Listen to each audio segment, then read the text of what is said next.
musclés, grands. Pour ce qui est du visage, merveilleusement beau, très bien proportionné. Bon. Donc les robots testeurs, déjà, ils vont permettre de gérer tout ce qui est lié à la gravité. Comment les préhumains et les humains vont pouvoir se mouvoir facilement sur la planète Terre, dans le fait de marcher, de courir, de nager, comment ils vont réagir quand ils vont dormir, quand ils seront assis, quand ils vont manger. Tout un tas de choses qu'il faut gérer, tout un tas de paramètres qu'il faut gérer.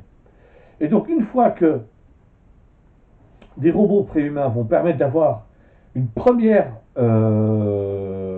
batterie d'informations, je ne sais pas si ça se dit une première batterie d'informations, mais bon, une première liste d'informations, une première quantité d'informations, alors on peut passer à des préhumains.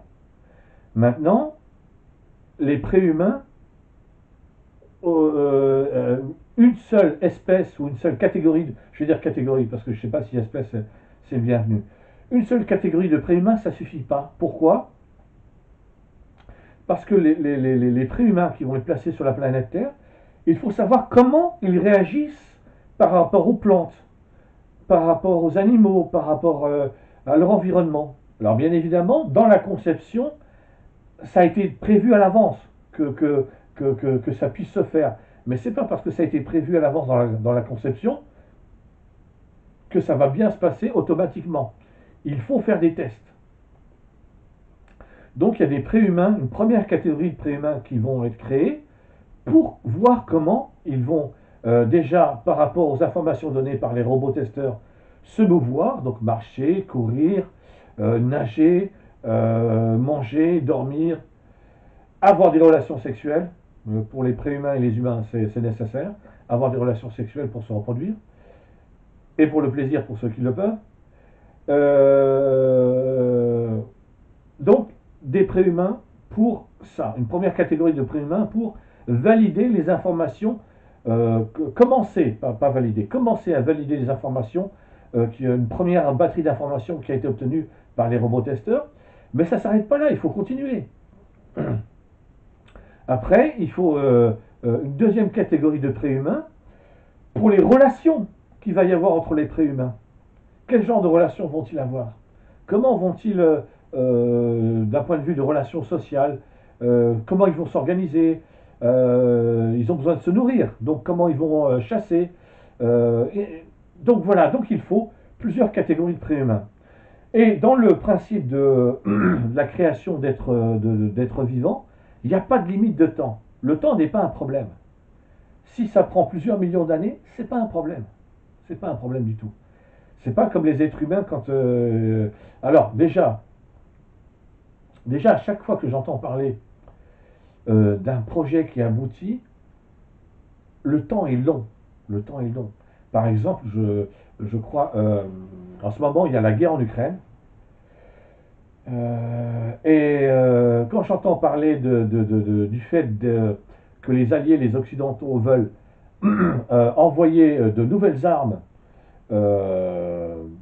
aux Ukrainiens, en fait, il y a un problème qui est que une petite partie d'armes disponibles, ils vont les envoyer, mais la plus grande partie des armes qui va être utile aux Ukrainiens, elles n'ont pas encore été fabriquées.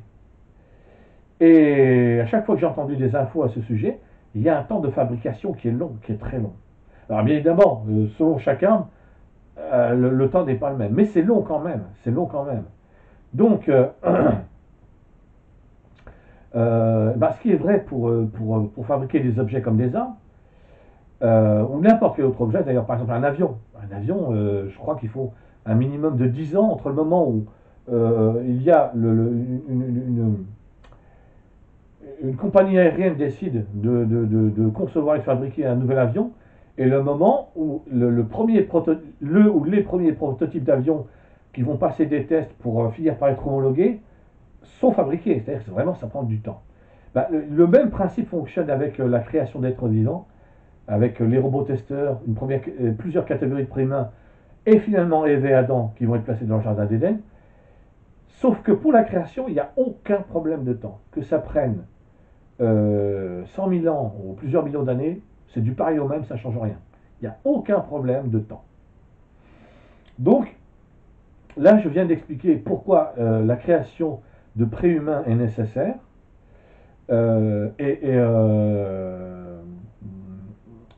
Avant d'arriver à Ève et Adam. Et donc les préhumains, c'est ce que les scientifiques athées évolutionnistes appellent les humains de Cro-Magnon, les humains de Néandertal, Lucie. J'ai entendu qu'il y a maintenant des ossements qui ont été trouvés qui sont plus âgés, il faut dire comme ça, plus âgés, plus vieux, qui remontent plus loin dans le temps que Lucie. Je crois que Lucie, c'est vers 3,5 millions d'années, je crois. Et qu'un nouvel ossement qui a été oui, de nouveaux ossements d'un être vivant qui remonte plus loin dans le temps, je crois que c'est vers les 7 millions d'années. Je ne suis pas sûr à 100% parce que c'est des informations que j'entends, mais je retiens le principe plus que des chiffres. Donc je pense que les chiffres sont bons, mais j'en suis pas sûr à 100%. Ça, c'est pour les préhumains. Dans les explications que j'avais données avant, j'ai parlé de l'arbre de vie. J'ai expliqué pourquoi l'arbre de vie était nécessaire et comment fonctionnait l'arbre de vie par rapport au corps d'Ève et Adam. Maintenant, il y a l'arbre de la connaissance du bien et du mal. J'ai expliqué que les êtres humains sont une arme, que concepteur le créateur officiel du royaume des cieux, le grand prince dans le royaume des cieux, le numéro 3 du royaume des cieux, le premier enfant parmi qui ait jamais été créé, et aussi de la famille royale céleste, qui est composée de 14 personnes, la reine et le roi du royaume des cieux, les parents, la mère et le père, les 12 enfants, 14 membres de la famille royale céleste, qui forment aussi le conseil de la famille royale céleste. Et ce sont les deux. Ce sont les deux. Alors, conseil de la famille royale céleste, pourquoi?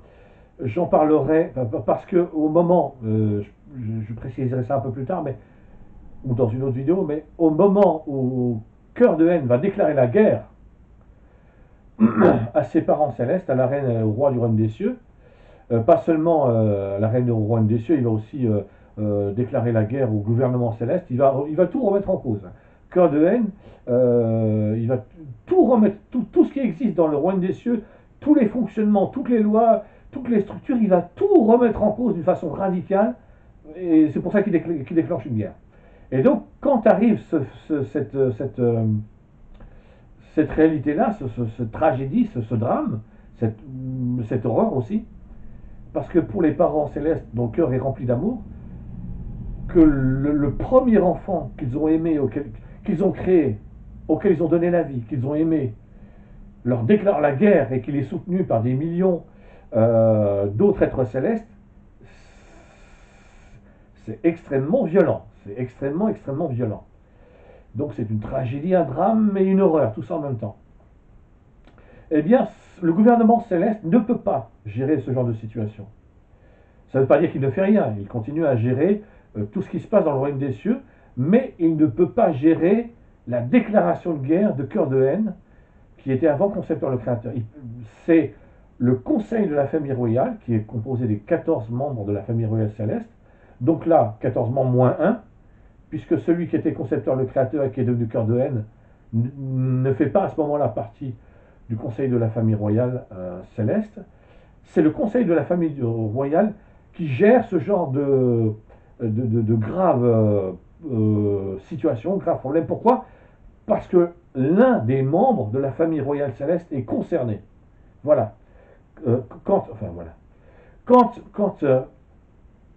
le gouvernement céleste gère toutes les lois qui concernent l'ensemble de tous les êtres vivants dans le royaume des cieux, tant que l'un des membres de la famille royale céleste, l'un des 14 membres de la famille, n'est pas concerné. Mais une fois qu'un des membres de la famille, l'un des 14 membres de la famille royale céleste est concerné, là, le gouvernement céleste, il y a un terme qui est adapté pour ça, il n'est plus habilité à prendre en charge ce problème, à gérer ce problème. C'est le conseil de la famille royale céleste qui est habilité à prendre en charge, à gérer ce genre de problème. Et bien évidemment, là ça c'est le pire du pire des problèmes qui a pu se passer dans le royaume des cieux. Là, on ne peut pas faire pire. C'est une guerre totale déclenchée. Alors, attention, une guerre totale. Il faut se comprendre. C'est une guerre idéologique totale. Parce que quand Cœur de haine déclenche la guerre, ce qu'il remet en cause, c'est les fondements du royaume des cieux tel qu'il existe, les valeurs que ses parents lui ont inculquées. Donc, lui, il explique que le royaume des cieux, il veut prendre le pouvoir. Il veut prendre le pouvoir à la place de ses parents. Donc, il explique que le royaume des cieux ne doit plus être géré d'après les valeurs de l'amour spirituel. Et lui, qui s'est créé pour pouvoir vivre dans la haine, ressentir de la haine, vivre dans la haine, ressentir la haine spirituelle, parce qu'en fait c'est la haine spirituelle, c'est spécifique au royaume des cieux. Alors je comprends bien que pour quelqu'un qui a été maître spirituel à côté de haine, ça peut poser problème, mais dans les visions du royaume des cieux que j'ai eues, c'est vraiment comme ça, c'est spécifique au royaume des cieux.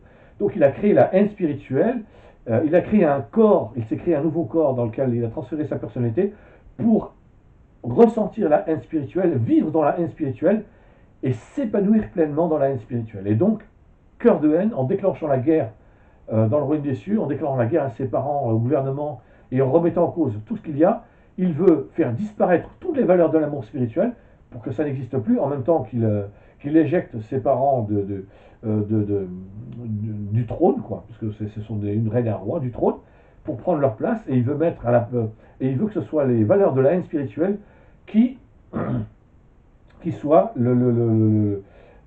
qui permettent d'établir les lois fondamentales et les structures fondamentales du royaume des cieux, en fait, du nouveau royaume des cieux, parce que c'est obligé qu'il y ait un nouveau royaume des cieux. Là, d'un côté l'amour, de l'autre côté la haine, d'un côté les valeurs de l'amour spirituel, de l'autre côté les valeurs de la haine spirituelle, c'est pas compatible, c'est pas compatible du tout. Donc, en prenant le pouvoir, c'est ce que Cœur de haine voulait faire, en prenant le pouvoir, en détrônant ses parents et en prenant leur place, il va créer un nouveau royaume des cieux, et il va donc complètement tout restructurer, tout détruire si juge que c'est nécessaire de détruire, mais c'est peut-être pas nécessaire de détruire, hein, il peut tout réformer sans avoir besoin de détruire. Exactement comme, comme sur la planète Terre, quand il y a des structures de gouvernement politique, il est tout à fait possible de changer les lois du gouvernement, de changer la façon dont va fonctionner le gouvernement, sans avoir besoin de détruire tous les bâtiments qui permettent de diriger un pays. C'est pas nécessaire. Donc, je voulais parler de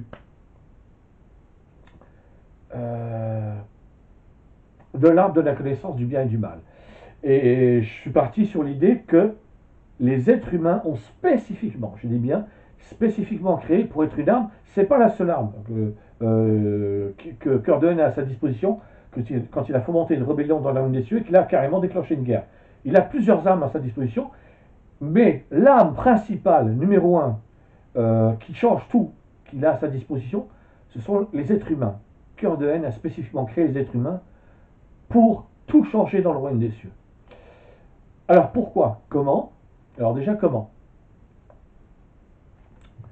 Ève et Adam, au moment où ils ont été créés par Cœur de haine, c'est bien Cœur de haine qui a créé Ève et Adam, donc dans les visions du royaume des cieux que j'ai eues, au moment où il crée Ève et Adam, il les crée de telle manière que